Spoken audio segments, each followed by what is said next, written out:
کیا حال ہے سب کا؟ الحمدللہ نحمده ونصلی علی رسولہ الکریم اما بعد فاعوذ باللہ من الشیطان الرجیم بسم اللہ الرحمن الرحیم رب اشرح لی صدری ویسر لی امری واحلل عقدۃ من لسانی یفقہوا قولی۔ ابو ہریرہ رضی اللہ عنہ سے روایت ہے کہ وہ مدینہ کے ایک بازار سے گزرے اور وہاں کھڑے ہو کر کہا، اے بازار والو، تمہیں کس چیز نے عاجز کر دیا؟ انہوں نے کہا، اے ابو ہریرہ کیا بات ہے؟ کہا، وہاں رسول اللہ صلی اللہ علیہ وسلم کی میراث تقسیم ہو رہی ہے اور تم یہاں ہو، اور وہاں جا کر اس میں سے اپنا حصہ کیوں نہیں لیتے؟ انہوں نے کہا، کہاں؟ کہا، مسجد میں۔ تو لوگ تیزی سے ادھر گئے مسجد کی طرف۔ ابو ہریرہ نے وہیں ٹھہر کر ان کے واپس آنے کا انتظار کیا، یہاں تک کہ جب وہ آئے تو ان سے پوچھا، تمہیں کیا ہوا؟ انہوں نے کہا، اے ابو ہریرہ، ہم مسجد میں گئے تھے تو ہم اس میں داخل ہوئے، وہاں تو ہم نے کچھ بھی تقسیم ہوتے ہوئے نہیں دیکھا۔ ابو ہریرہ نے ان سے کہا، پھر تم نے مسجد میں کچھ دیکھا بھی ہے؟ انہوں نے کہا، ہاں، وہاں ہم نے دیکھا کچھ لوگ نماز پڑھ رہے ہیں، کچھ قرآن پڑھ رہے ہیں، کچھ لوگ حلال و حرام کا ذکر کر رہے ہیں۔ ابو ہریرہ نے کہا، تمہاری خرابی ہو، یہی تو محمد صلی اللہ علیہ وسلم کی میراث ہے، یعنی قرآن کا پڑھنا اور پھر حلال و حرام کو جاننا۔ تو اللہ سبحانہ وتعالیٰ سے دعا ہے کہ ہمیں انبیاء کے اور خاص طور پر نبی صلی اللہ علیہ وسلم کے اس ورثے میں وافر حصہ عطا فرمائے۔ چھٹا پارہ۔ اعوذ باللہ من الشیطان الرجیم، بسم اللہ الرحمن الرحیم، لا يحب اللہ الجہر بالسوء من القول الا من ظلم وکان اللہ سمیعا علیما، ان تبدوا خیرا او تخفوه او تعفو عن سوء فإن اللہ كان عفوا قدیرا۔ شروع کرتی ہوں اللہ کے نام سے جو بے انتہا مہربان نہایت رحم فرمانے والا ہے۔ لا يحب اللہ الجہر بالسوء من القول الا من ظلم وکان اللہ سمیعا علیما۔ اللہ بری بات کے ساتھ آواز بلند کرنے کو پسند نہیں کرتا مگر جس پر ظلم کیا گیا ہو، اور اللہ خوب سننے والا، خوب جاننے والا ہے۔ اللہ سبحانہ تعالیٰ برائی سے نفرت کرتا ہے، وہ برائی کیسی بھی ہو، خواہ وہ سوچ کی ہو، خواہ وہ عمل کی ہو، خواہ وہ قول میں ہو۔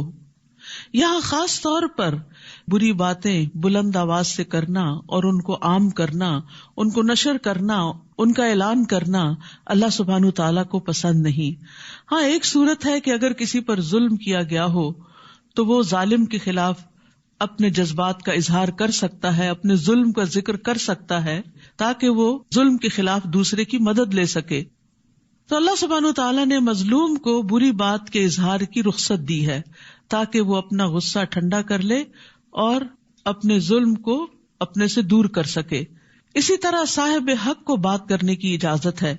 ابو ہریرہ رضی اللہ عنہ سے مروی ہے کہ ایک شخص نبی صلی اللہ علیہ وسلم سے اپنے قرض کا تقاضا کرنے آیا اور سخت گفتگو کرنے لگا۔ صحابہ غصے سے اس کی طرف بڑھے، لیکن رسول اللہ صلی اللہ علیہ وسلم نے فرمایا، اسے چھوڑ دو کیونکہ صاحب حق کہنے کا حق رکھتا ہے، یعنی اس کا حق ہے، لہٰذا اس کو بات کرنے دو۔ پھر آپ نے فرمایا، اس کے قرض والے جانور کی عمر کا ایک جانور اس کو دے دو، یعنی اس کا قرضہ واپس کر دو۔ صحابہ نے عرض کیا، یا رسول اللہ، اس سے زیادہ عمر کا جانور تو موجود ہے لیکن اس جیسا نہیں، یعنی جو اس سے لیا گیا تھا۔ آپ نے فرمایا، وہ زیادہ والا ہی دے دو، کیونکہ سب سے اچھا آدمی وہ ہے جو دوسروں کا حق پوری طرح ادا کرے۔ تو بہرحال یہاں پر واضح طور پر یہ بتا دیا گیا، نمبر 1 کہ اللہ کو بری باتیں پسند نہیں کہ وہ کھلم کھلا کی جائے، لیکن نمبر 2 اس بات کی رخصت ہے کہ اگر کسی پہ ظلم ہو رہا ہے اور اس کے منہ سے کچھ ایسے الفاظ نکلتے ہیں کہ جس سے وہ اپنا حق وصول کر لے تو اس کو اس کی اجازت ہے۔ لیکن پھر بھی ان تبدو خیرن او تخفوہ او تعفو عن سوء فإن اللہ کان عفوا قدیرا، اگر تم کوئی نیکی ظاہر کرو یا اسے چھپاؤ یا کسی برائی سے درگزر کرو تو بے شک اللہ بہت معاف کرنے والا، بہت قدرت رکھنے والا ہے۔ یعنی انسان جب نیکی کرتا ہے تو ہمیشہ چھپا کے کرنے کا موقع نہیں ہوتا، بہت دفعہ دل چاہتا ہے کہ ہماری نیکی کا کسی کو پتہ نہ چلے، اور جب ہم کر رہے ہوتے ہیں تو دوسروں کے نوٹس میں بھی آ جاتے ہیں، وہ بھی دل پہ گراں گزرتا ہے، لیکن اگر وہ چھوڑ دیں تو پھر نیکی کا موقع ہاتھ سے جاتا ہے۔ کچھ لوگ کہتے ہیں نا کہ ہمیں ڈر لگتا ہے کہ ہم نیکی کا کام کریں گے تو دکھاوا ہو جائے گا، تو بہتر ہم کریں ہی نہ، تو یہ بھی ایک غلط سوچ ہے۔ ہمیں اپنی نیت کو درست کرنے کا کہا گیا ہے، نہ کہ نیکی کے کام دوسروں کی خدمت کو چھوڑ دینے کا، کہ تمہیں چونکہ ڈر ہے کہ نیت خراب ہو جائے گی اس لیے کرو ہی نہ، یہ تو کوئی لاجک نہیں۔ تو ضرورت اس چیز کی ہے کہ ہم اپنے اندر کو، اپنے سیلف کو کنٹرول کریں اور دکھاوے سے اور احسان جتانے سے اور دوسروں کو اذیت دینے سے اور دکھ دینے سے اپنے آپ کو بچائیں، لیکن نیکی کا کام جاری رکھے۔ تو اگر تم کوئی نیکی ظاہر کرو یا اسے چھپاؤ، یعنی لوگوں کو دکھائے بغیر بتائے بغیر صرف اللہ کی رضا کے لیے کرو، او تعفو عن سوء یا کسی برائی سے درگزر کرو، یعنی اگر کسی نے تمہارے ساتھ اچھا سلوک نہیں کیا تو بے شک اللہ بہت معاف کرنے والا، بہت قدرت رکھنے والا ہے، یعنی وہ تمہیں معاف کر دے گا۔ کسی کو معاف کرنا صرف اس وقت آسان ہوتا ہے جب انسان یہ چاہے کہ مجھے بھی معاف کر دیا جائے اور میرے سارے گناہ معاف ہو جائیں تاکہ میری پکڑ نہ ہو آخرت میں۔ ہم میں سے کون ہے جو یہ دعویٰ کرے کہ اس نے کبھی کسی کے ساتھ کوئی زیادتی نہیں کی؟ کسی نہ کسی وقت، کبھی نہ کبھی ہمارے منہ سے بھی تلخ باتیں نکل جاتی ہیں۔ الجہر بالسوء، کوئی بری بات بلند آواز سے ہو ہی جاتی ہے، اس کا اظہار، اس کا اشتہار ہو ہی جاتا ہے۔ کبھی دوسرے کے سامنے ہی منہ در منہ ہم اس کو تانا دے دیتے اور وہ اس کا دل دکھا جاتا ہے۔ کبھی ہم لوگوں کے پیٹھ پیچھے بھری مجلس میں بیٹھ کر کسی کی برائی شروع کر دیتے ہیں، یہ بھی الجہر بالسوء ہے۔ اسی طرح کبھی کوئی دوسرا ہمارے ساتھ یہی کر دیتا ہے تو پھر ہمیں بہت برا لگ جاتا ہے۔ تو اس کو کس طرح ڈیل کیا جائے؟ ایسی صورتحال کو جب ہمیں کوئی آ کے بتائے فلاں تمہارے بارے میں ایسا اور ایسا کہتا ہے، تو اس وقت صرف تکلیف اٹھانے اور پریشان ہونے کی بجائے انسان اس کو کہے میں نے اس کو اللہ کے لیے معاف کیا تاکہ اللہ تعالیٰ مجھے معاف کر دے۔ تو اگر تم دوسروں سے درگزر کرو گے تو اللہ بھی بہت معاف کرنے والا ہے۔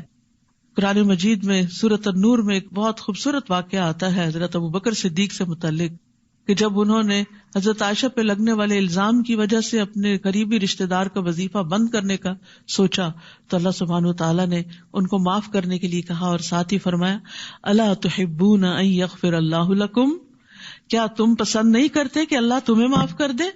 تو ہم میں سے کون ہے جو یہ نہیں چاہتا کہ اس کے گناہ معاف ہو جائیں؟ اور اگر ہم چاہتے ہیں کہ ہمارے گناہ معاف ہو جائیں تو صرف استغفر اللہ کرنے سے بات نہیں بنے گی، ہمارے اندر اتنی وسعت ہونی چاہیے کہ ہم بھی دوسروں کو معاف کر سکیں تاکہ اللہ تعالیٰ ہمیں معاف کر دے۔ حضرت علی رضی اللہ عنہ سے مروی ہے، وہ کہتے ہیں ہم نے رسول اللہ صلی اللہ علیہ وسلم کی تلوار کے دستے میں یہ لکھا ہوا پایا کہ جو تم پر ظلم کرے اس سے درگزر کرو، جو تم پہ ظلم کرے اس سے درگزر کرو، یعنی چھوٹی موٹی بات ہو جاتی ہے چھوڑ دو اس کو، کیونکہ اگر تم جواباً کوئی کارروائی کرو گے تو دوسرا اس سے بڑا کوئی فساد کرے گا اور پھر معاملہ بہت بڑھ جائے گا۔ یعنی بہت سی تکلیف دہ باتیں جو ہیں ان کو صرف اگنور کرنے سے وہ کم ہو جاتی ہیں، ختم ہو جاتی ہیں۔ لیکن اس کا یہ مطلب نہیں کہ انسان ظلم سہتا ہی چلا جائے، لیکن ظلم کو دور کرنے کے لیے ظالمانہ رویہ اختیار نہ کرے، برا طریقہ اختیار نہ کرے، احسن تدبیر کے ساتھ اس کو اپنے سے دور کرے۔ فرمایا رشتہ توڑنے والے سے رشتہ جوڑو۔ ٹھیک ہے کوئی ریلیشن شپ ون سائیڈڈ نہیں ہوتا، لیکن کسی کو تو جوڑنے کے لیے ہاتھ بڑھانا ہی پڑتا ہے۔ جب دو چیزیں آپس میں ٹوٹ جاتی ہیں، کبھی آپ نے ٹوٹی ہوئی پیالی جوڑی ہوگی یا کوئی برتن یا کوئی پلیٹ، تو جب آپ جوڑتے ہیں تو دونوں کو ایک دوسرے کے قریب لاتے ہیں۔ بعض اوقات ایک چیز بڑی بھاری ہوتی ہے وہ قریب نہیں آتی، تو آپ کیا کرتے ہیں، جو چھوٹی ہوتی ہے اس کو بڑی کے پاس لے جا کے اس کو جوڑ دیتے ہیں۔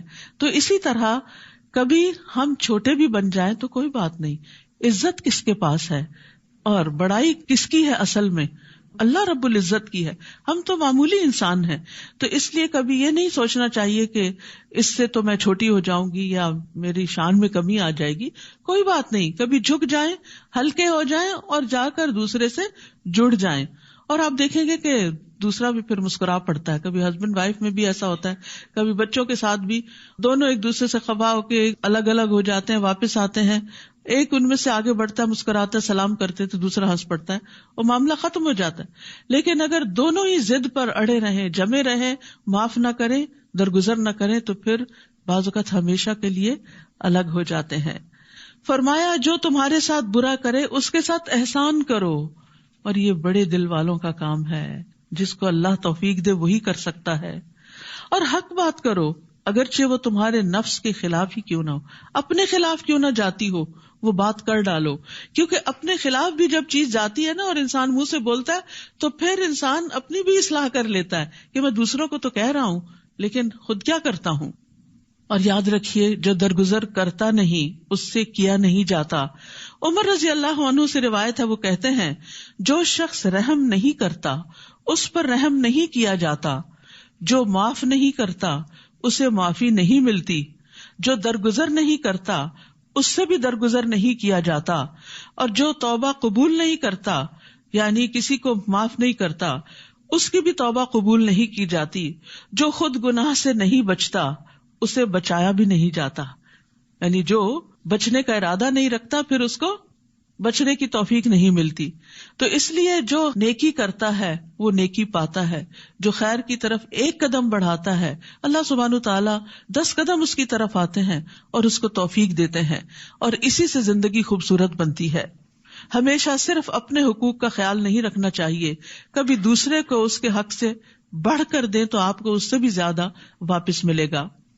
پھر فرمایا ان الذین یکفرون باللہ ورسلہ ویریدون ان یفرقوا بین اللہ ورسلہ ویقولون نؤمن ببعض ونکفر ببعض ویریدون ان یتخذوا بین ذلک سبیلا.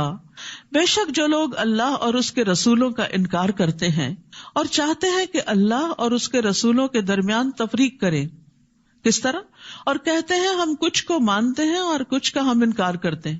یعنی بعض لوگ کہتے ہیں ہم اللہ کو تو مانتے ہیں لیکن رسولوں کو نہیں مانتے، بعض کہتے ہیں ہم فلاں اور فلاں رسول کو مانتے ہیں اور فلاں کو نہیں مانتے، اور وہ چاہتے ہیں کہ اس کے درمیان کا کوئی راستہ اپنا لے، یعنی اپنی مرضی کا دین بنا لے.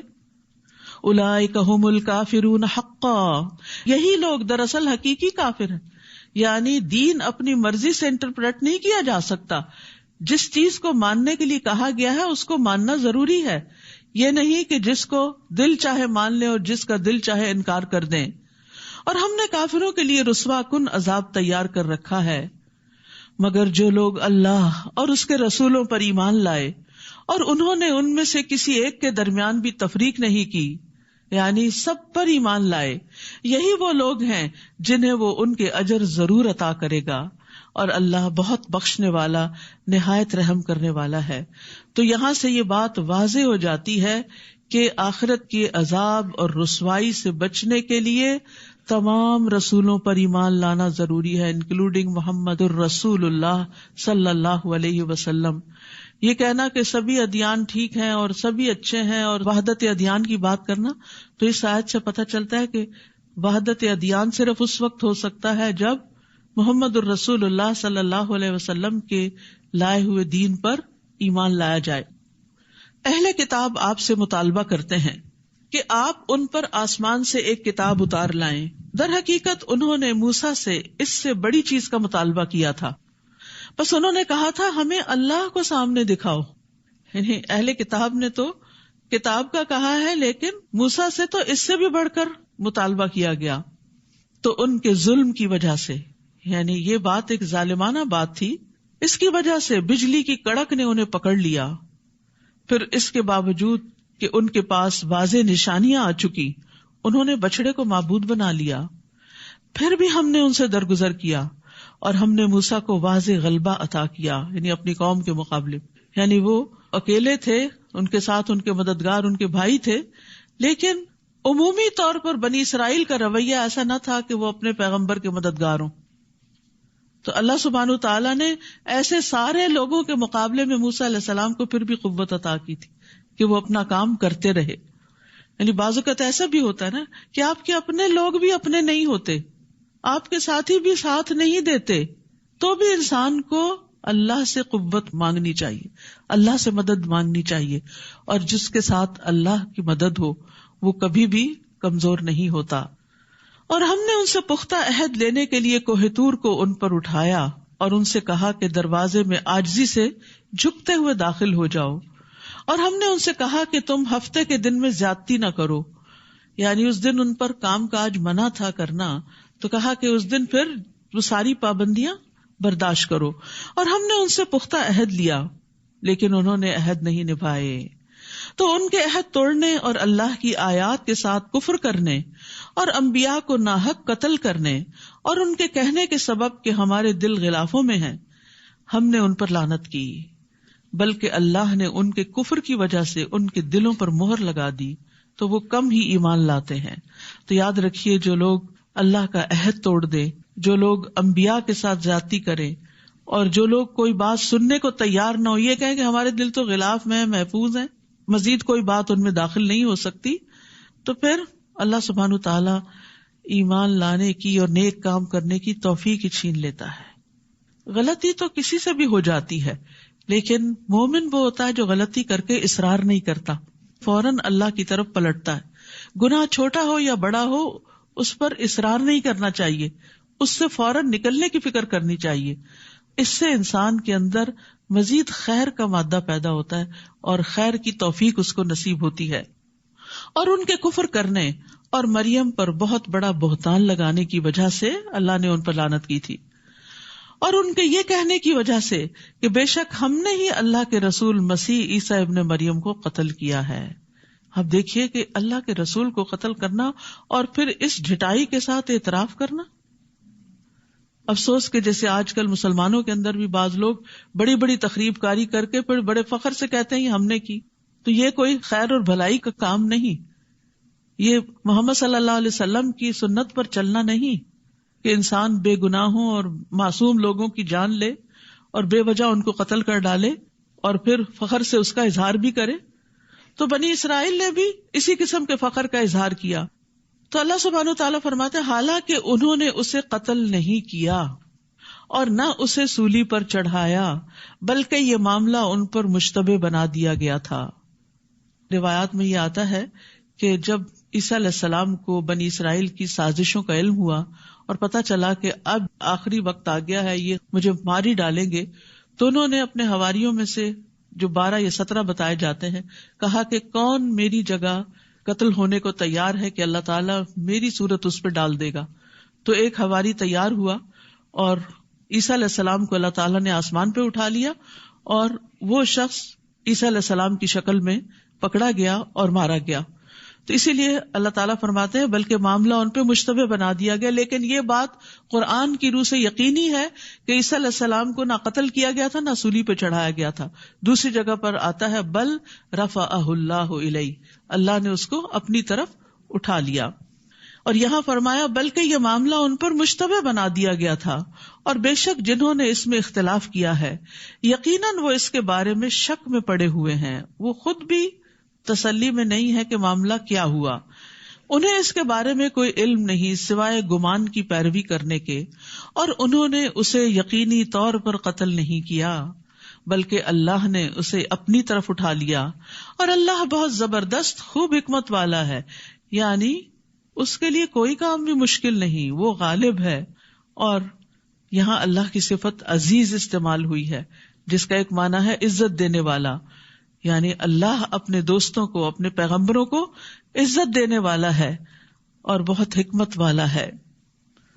اور اہل کتاب میں سے کوئی بھی ایسا نہیں جو اپنی موت سے قبل اس پر ضرور ایمان نہ لائے گا، اور قیامت کے دن وہ ان پر گواہ ہوگا.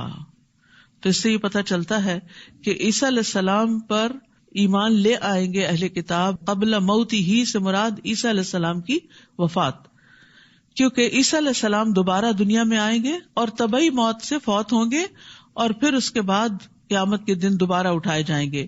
ابو ہریرہ رضی اللہ عنہ سے مروی ہے، وہ کہتے ہیں کہ رسول اللہ صلی اللہ علیہ وسلم نے فرمایا عیسیٰ ابن مریم نازل ہوں گے، یعنی جو اللہ نے ان کو اوپر اٹھا لیا وہ دوبارہ زمین پر آئیں گے، بس وہ خنزیر کو قتل کریں گے، صلیب کو مٹا دیں گے، اور ان کے لیے نماز کو جمع کیا جائے گا، یعنی لوگ نماز کے لیے اکٹھے ہوں گے، مال عطا کیا جائے گا یہاں تک کہ اسے قبول نہیں کیا جائے گا، یعنی کوئی صدقہ لینے والا نہیں رہے گا، آپ جزیہ کو ختم کر دیں گے اور روحا نامی جگہ پر پڑاؤ کریں گے، وہاں سے حج یا عمرہ کریں گے یا ان دو عبادتوں کو ملا کر کریں گے۔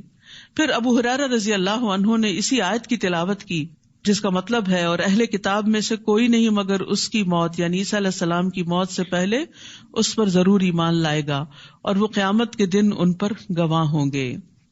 تو یاد رکھیے کہ عیسیٰ علیہ السلام کا دوبارہ دنیا میں آنا جو ہے یہ متواتر احادیث سے ثابت ہے، یعنی 70 سے زیادہ احادیث ہیں جو اس بات پر گواہ ہیں کہ عیسیٰ علیہ السلام آئیں گے اور دنیا میں حاکم عادل کی شکل میں آئیں گے، نئے نبی کی شکل میں نہیں، نبی صلی اللہ علیہ وسلم کی پیروی میں ہی ایک طرح سے آئیں گے، اور پھر اس کے بعد یہ کہ ان کے آنے کے بعد اسلام کے سوا باقی ادیان ختم ہو جائیں گے۔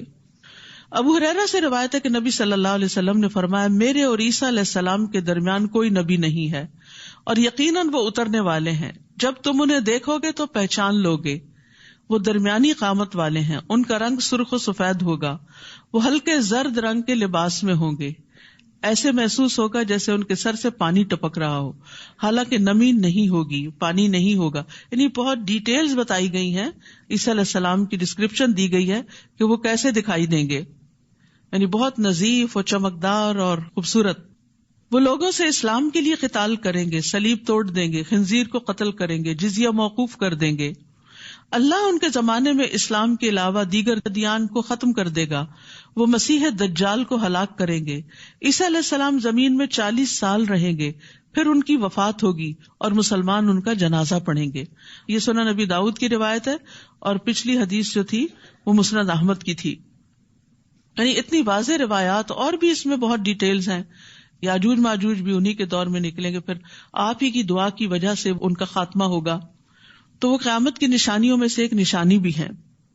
فَبِظُلْمٍ مِّنَ الَّذِينَ هَادُوا حَرَّمْنَا عَلَيْهِمْ طَيِّبَاتٍ أُحِلَّتْ لَهُمْ وَبِصَدِّهِمْ عَن سَبِيلِ اللَّهِ كَثِيرًا۔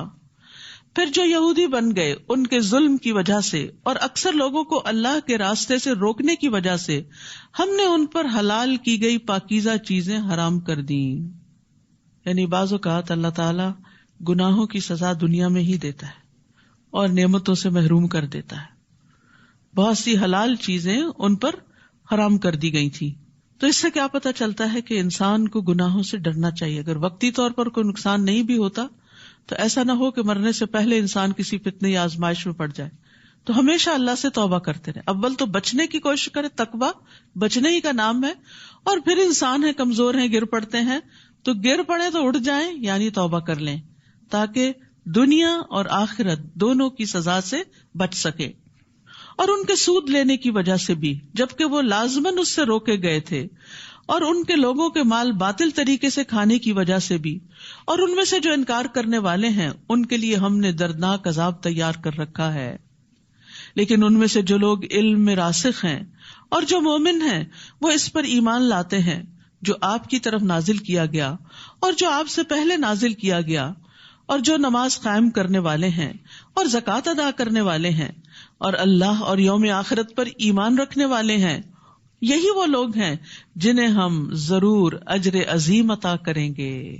یہاں خاص طور پر مومنوں کے ساتھ الراسخون فی العلم کی بات بھی ہوئی کہ وہ لوگ جو علم میں گڑے ہوئے ہوتے ہیں۔ نافع بن یزید کہتے ہیں کہ الراسخون فی العلم جو ہیں اللہ کے لیے عاجزی کرنے والے، اللہ کی رضا کو طلب کرنے والے، اور اس میں انتہائی منکسر ہوتے ہیں۔ وہ اپنے سے اوپر والے لوگوں پر بڑائی کا اظہار نہیں کرتے اور اپنے سے کم درجہ کے لوگوں کو حقیر نہیں سمجھتے۔ یہ علامت ہوتی ہے راسخ فی العلم کی کہ اس کے اندر کیا ہوتی ہے؟ عاجزی ہوتی ہے۔ اللہ کی رضا کو طلب کرنے کے لیے اپنی بڑائی کا اظہار نہیں کرتے، چھوٹی سے چھوٹی نیکی کرنے کو بھی تیار ہو جاتے ہیں۔ اور پھر جو اپنے سے بڑے ہوتے ہیں ان پر بڑائی کا اظہار نہیں کرتے کہ ہم تمہیں کچھ نہیں سمجھتے، بلکہ ان کی عزت کرتے ہیں اور جو چھوٹے ہوتے ہیں ان کو حقیر نہیں سمجھتے.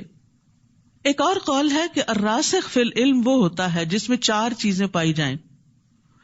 اس کے اور اللہ کے درمیان تقوی ہوتا ہے، اس کے اور مخلوقات کے درمیان عاجزی اور انکساری ہوتی ہے، اس کے اور دنیا کے درمیان بے رغبتی ہوتی ہے، دنیا کی لالچ نہیں ہوتی اس کے اندر، اس کے اور اس کے نفس کے درمیان مجاہدہ پایا جاتا ہے، یعنی وہ اپنے نفس کے ساتھ جہاد کرتا رہتا ہے، اپنے نفس کو کوستا رہتا ہے، اس کی اصلاح کرتا رہتا ہے، تزکیہ کرتا رہتا ہے.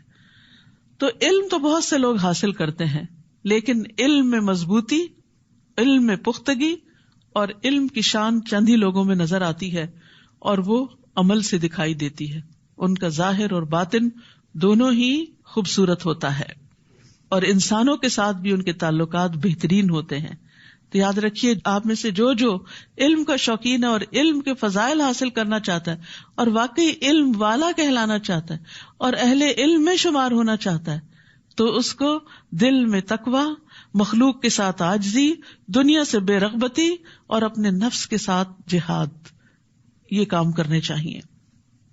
انا اوحینا الیک کما اوحینا الی نوح والنبیین من بعدہ، بے شک ہم نے آپ کی طرف وحی کی جس طرح ہم نے نوح اور اس کے بعد دیگر انبیاء پر وحی کی، اور ہم نے ابراہیم، اسماعیل، اسحاق، یعقوب اور اولاد یعقوب، عیسیٰ، ایوب، یونس، ہارون اور سلیمان علیہم السلام کی طرف وحی کی، اور ہم نے داؤد کو زبور عطا کی، اور اس سے پہلے ہم نے کئی رسولوں کا آپ پر ذکر کیا، اور کتنے ہی رسول ہیں جن کا ہم نے آپ پر ذکر ہی نہیں کیا.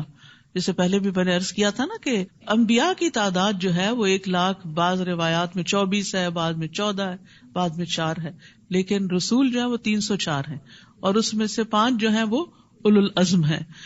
تو ہمیں تو زیادہ سے زیادہ 25 لوگوں کے نام پتہ چلتے ہیں قرآن مجید سے، کچھ بائبل کی روایات وغیرہ سے پتہ چلتے ہیں، کیونکہ قرآن مجید میں آتا ہے وَإِن مِّن قَرْيَةٍ إِلَّا خَلَا فِيهَا نَذِيرٌ، کوئی بستی ایسی نہیں کہ جس میں کوئی نہ کوئی ڈرانے والا نہ آیا ہو، خبردار کرنے والا نہ آیا ہو. تو محمد صلی اللہ علیہ وسلم تک بے شمار رسول آئے ہیں جن کا ذکر قرآن میں نہیں ملتا. اور اللہ نے موسیٰ سے کلام کیا جیسا کلام کیا جاتا ہے، جیسے بات کی جاتی ہے اس طرح بات کی. یہ رسول خوشخبری دینے والے اور ڈرانے والے تھے، بیلنسڈ اپروچ، دونوں ہی چیزیں، صرف امید نہیں خوف بھی، ایمان ان دونوں چیزوں کے بیچ میں ہوتا ہے، تاکہ رسولوں کے بعد لوگوں کے لیے اللہ پر کوئی حجت باقی نہ رہے کہ اللہ نے ہماری ہدایت کا انتظام نہیں کیا. اور اللہ بہت زبردست خوب حکمت والا ہے. لیکن اللہ گواہی دیتا ہے کہ جو اس نے آپ کی طرف نازل کیا اسے اپنے علم کے ساتھ نازل کیا. سبحان اللہ، جو کچھ آپ پڑھ رہے ہیں یہ اللہ کا علم ہے. اس قرآن کے علاوہ جتنی کتابیں آپ پڑھتے ہیں وہ بندوں کا علم ہوتا ہے، سوائے حدیث کے جو وحی الہی پر مبنی ہوتی ہے، کیونکہ اللہ سبحانہ تعالیٰ نے رسول اللہ صلی اللہ علیہ وسلم کو وہ باتیں سکھائیں، وَعَلَّمَكَ مَا لَمْ تَكُنْ تَعْلَمُ. لیکن باقی دنیا کے علوم بندوں کے ہیں، ان کا سورس دنیا ہے. لیکن افسوس یہ کہ ان علوم کی طرف ہم شوق سے متوجہ ہوتے ہیں، دن رات ان پہ لگا دیتے ہیں، مال و دولت، جان مال خرچ کرتے ہیں، لیکن قرآن کے مطالعے اور قرآن کی گہرائی میں اترنے کے لیے ہم بس تھوڑا بہت ہی اپنے لیے کافی سمجھتے ہیں. تو عقل مند ہے وہ جو اللہ کے علم سے فائدہ اٹھائے اور اس کی روشنی میں اپنی زندگی بسر کرے. اور فرشتے بھی گواہی دیتے ہیں، اللہ بھی گواہی دیتا ہے اور فرشتے بھی گواہی دیتے ہیں، اور کافی ہے اللہ گواہ کہ یہ قرآن یا وحی جو ہے نبی صلی اللہ علیہ وسلم کی طرف وہ اللہ کا علم ہے. عطا فرماتے ہیں کہ جب ہم میں سے کوئی قرآن سیکھ جاتا تو ابو عبد الرحمن السلمی فرماتے، تم نے اللہ کا علم لے لیا ہے اور تم میں سے افضل وہی ہو سکتا ہے جو اس پر عمل کرے.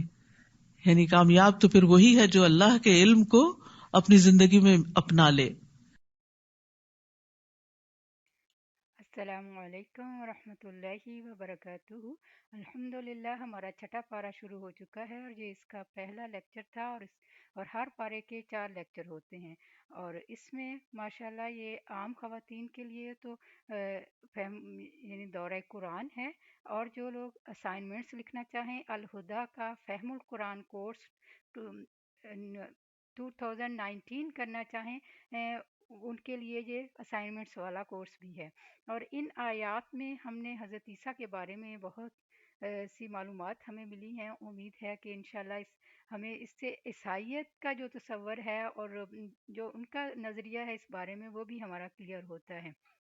اور الحمدللہ، اور اس میں یہ ہے کہ اللہ تعالیٰ ہمارے لیے آسانی اور رحمت والا معاملہ فرمائے کہ ہم قرآن پاک کو پڑھنے سے پہلے، اگر کسی کو قرآن پاک پڑھنا، سننا یا سمجھنا مشکل لگتا ہے تو وہ اس چیز کو اپنے ذہن میں کلیئر کرے کہ قرآن پاک کے ہم پر 5 حق ہیں. اس میں سے سب سے پہلا حق تو یہ ہے کہ اس پر ایمان لایا جائے، اور دوسرا یہ ہے کہ اس پر دوسرا حق اس کا یہ ہے کہ ہم اس کو صحیح طریقے سے، صحیح تجوید کے ساتھ ہم پڑھنا سیکھیں، اور تیسرا حق جو ہے وہ اس کا فہم جاننا ہے. اور اس وقت اس کورس کا مقصد یا اس کلاس کا مقصد یہ ہے کہ ہم قرآن پاک کا فہم حاصل کر رہے ہیں. اور اس کا فائدہ کیا ہے؟ قرآن کی روح سے تو یہ اللہ کے ساتھ ایک تجارت ہے. اور دوسری طرف اگر ہم تھوڑا سا اپنی قبر کا تصور ذہن میں لاتے ہیں تو قرآن کے علاوہ کوئی اچھا دوست وہاں نہیں پہنچ سکتا. تو یہ ہمارے قرآن کا ہماری قبر کا بہترین ساتھی بھی ہے، اور پھر یہ حشر کے میدان کا سفارشی ہے. تو ان کچھ باتوں کو آپ ضرور اپنے ذہن میں رکھیں تاکہ قرآن پاک کا پڑھنا، سمجھنا اور اس پر عمل کرنا ہمارے لیے آسان ہو جائے. اور انشاءاللہ اگر بہنیں اس کو سن رہی ہیں تو ان کے ذہنوں میں جو بھی کویسچن ہیں، جو بھی ان کی زندگی کے مسائل ہیں، انشاءاللہ وہ ان کو اس کا آنسر ملے گا، اور اللہ تعالیٰ کی طرف سے ان کو رہنمائی ملے گی. اور میں امید کرتی ہوں کہ میری بہنیں اس سے فائدہ اٹھائیں گی. جزاک اللہ خیر. اللہ تعالیٰ سے دعا ہے کہ اللہ تعالیٰ اس کو واقعی ہمیں صحیح طریقے سے پڑھنے، سمجھنے اور اس پر عمل کرنے والا بنا دے. تو آج کا لیکچر اتنا ہی ہے. سبحانک اللہم و بحمدک، اشہد ان لا الہ الا انت، استغفرک و اتوب الیک. السلام علیکم ورحمۃ اللہ وبرکاتہ.